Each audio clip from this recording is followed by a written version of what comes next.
নমস্কার বন্ধুরা, your parcel YouTube চ্যানেলে আপনাদের প্রত্যেককেই স্বাগত। আর ভিডিওতে ক্লিক করার জন্য অসংখ্য ধন্যবাদ। আবারও স্বাস্থ্য বিভাগে একটি নতুন বিজ্ঞপ্তি প্রকাশিত হয়েছে, আর এবার নিয়োগটি করা হবে কলকাতার একটি সরকারি মেডিকেল কলেজ এবং হসপিটালে। এখানে দু ধরনের পোস্টে রিক্রুটমেন্ট করা হবে। তো এটি কোন মেডিকেল কলেজ অ্যান্ড হসপিটালে রিক্রুটমেন্টটি করা হবে, কিভাবে আপনাদের আবেদন করতে হবে, কোন পোস্টে রিক্রুটমেন্ট করা হচ্ছে, বয়স, বেতন, শিক্ষাগত যোগ্যতা, এই সমস্ত কিছু তথ্য আজকের এই ভিডিওতে আপনাদের সঙ্গে শেয়ার করতে চলেছি। সুতরাং এই ধরনের পোস্টে আবেদনের আগ্রহ যাদের রয়েছে অবশ্যই ভিডিওটি কন্টিনিউ করতে থাকুন। সাথে চ্যানেলটিতে নতুন হলে সাবস্ক্রাইব করে পাশে থাকা বেল আইকনটি অন করে রাখুন, যাতে করে এই ধরনের নিত্য নতুন আপডেট সবার আগে আপনার কাছে পৌঁছে যেতে। আসুন সরাসরি আমরা অফিসিয়াল নোটিফিকেশানটি দেখে নিই। স্ক্রিনে আপনারা অফিসিয়াল নোটিফিকেশানটি দেখতে পাচ্ছেন। এটি প্রকাশ করা হয়েছে government of West Bengal, office of the principal, R G. Khan medical college and hospital, Kolkata থেকে 10/7/2024 লেটেস্ট নোটিফিকেশানটি প্রকাশ করা হয়েছে। এখানে ওয়ার্ক ইন ইন্টারভিউয়ের মাধ্যমে কিন্তু পোস্টগুলি রিক্রুটমেন্ট করা হবে। এখানে আপনাদের ওয়ার্ক ইন ইন্টারভিউয়ের ডেট রয়েছে কিন্তু 15/7/2024। এখানে 11টা থেকে কিন্তু আপনাদের ওয়ার্ক ইন ইন্টারভিউ হবে।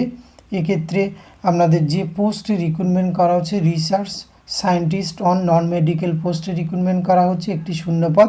এসেন্সিয়াল কোয়ালিফিকেশান বি অথবা BTech degree in relevant subject or relevant engineering subject with 2 year experience or relevant degree from recognized institute or first class master degree in relevant subject from recognise university অথবা second class MSc plus PhD degree থাকলে আপনারা আবেদন করতে পারবেন।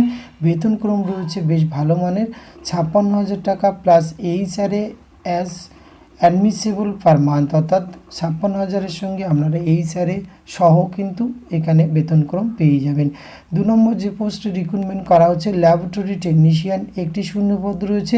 Essential qualification রাখা হয়েছে BSc or intermediate with diploma in medical laboratory technology or high school with 5 year lab experience থাকলেও আবেদন করা যাবে।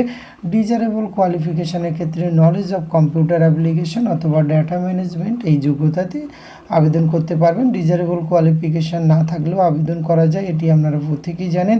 20,000 প্লাস এইচআরএ কিন্তু আপনারা এক্ষেত্রে পেয়ে যাবেন। তো এখানে এই ওয়ার্ক ইন ইন্টারভিউ অংশগ্রহণ করার জন্য যে অ্যাপ্লিকেশন ফরম্যাটটি আপনারা দেখতে পাচ্ছেন সেটি কিন্তু সুন্দরভাবে আপনারা ফিল আপ করবেন। তার সঙ্গে আপনাদের এডুকেশন টেস্টিমোনিয়াল নিয়ে নির্দিষ্ট দিনে উপস্থিত হলেই কিন্তু এই নিয়োগ প্রক্রিয়ায় অংশগ্রহণ করতে পারবেন। সুতরাং আজকের এই ছোটো ভিডিওটির মাধ্যমে আপনাদের এইটুকু তথ্য শেয়ার করা ছিল। এটি যদি ভালো লাগে আপনিও আপনার অতি প্রয়োজনীয় বন্ধুবান্ধবদের সঙ্গে শেয়ার করে তাদেরও জানার সুযোগ করে দেবেন। ধন্যবাদ, প্রত্যেকে ভালো থাকবেন।